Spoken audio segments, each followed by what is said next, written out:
শুধু আমেরিকা থাকে আমার থাকে সেখানে দেবো, কিন্তু মনটা থাকে এই কলকাতা টাকা পয়সার নিয়ে। তো আমি সেই দৃষ্টিকোণ থেকে সবসময় আপনারা জানেন যে এ পর্যন্ত 25বার যাতায়াত করতেছি। আসলে আমার যে আশা ছিল এখানে আজকে হেলিকপ্টারে আসার একমাত্র কারণ যে আমার মুরব্বী মা আমার সাথে থাকে আমেরিকায়।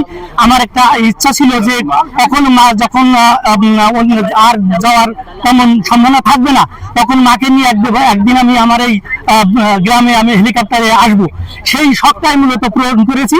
আর আপনি যে পুরো কোয়েশ্চেনটা করেছেন যে আমি রাজনীতির সাথে যেহেতু সংশ্লিষ্ট, আমি রাজনীতির সাথে থাকতে চাই কিনা, এই লোকাল রাজনীতিতে অংশগ্রহণ করতে চাই কিনা। আপনারা জানেন যে শহীদ প্রেসিডেন্ট জিয়াউর রহমানের সৈনিক যারা, তারা দেশ বিদেশে যেখানেই থাকুন না কেন তার আদর্শ ফলো করে চলতেছে। সুতরাং আমি যদি বা আমেরিকায় রাজনীতি করতেছি, আমার দেশের রাজনীতির সাথে আমি সংশ্লিষ্ট, আমি ওখান থেকে যতটুকু পারি মানে পার্টিসিপেট করি, এবং এই যে আসা যাওয়া এর ভিতর দিয়ে যতটুকু পারি ততটুকু আমি পার্টিসিপেট করি। ইনশাল্লাহ আমি রাজনীতির সাথে শুধু এখানেই শুধু মহানগর উত্তর নিউ ইয়র্কে নাই, আমি এই বাংলাদেশে রাজনীতির সাথে সংশ্লিষ্ট হতে চাই। যেহেতু আমরা বহির্বিশ্বে যে রাজনীতি করি সেটা বাংলাদেশের মাটি মানুষের জন্য, সুতরাং যে বাংলাদেশের মাটি মানুষের জন্য যেহেতু করি, সেহেতু আমার এখানের লোকাল রাজনীতির সাথে আমি ইনভলভ থাকবো। কেননা আমি শহীদ প্রেসিডেন্ট জিয়াউর রহমানের সৈনিক।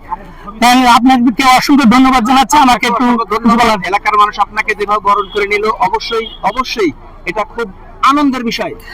আমাকে আজকে আমি আনন্দিত, উচ্ছ্বাসিত এবং গর্বিত যে আমার এলাকাবাসী আমাকে কতটুকু ভালোবাসে তার বহিঃপ্রকাশ আজকে ঘটেছে এই জনস্রোতের ইসে।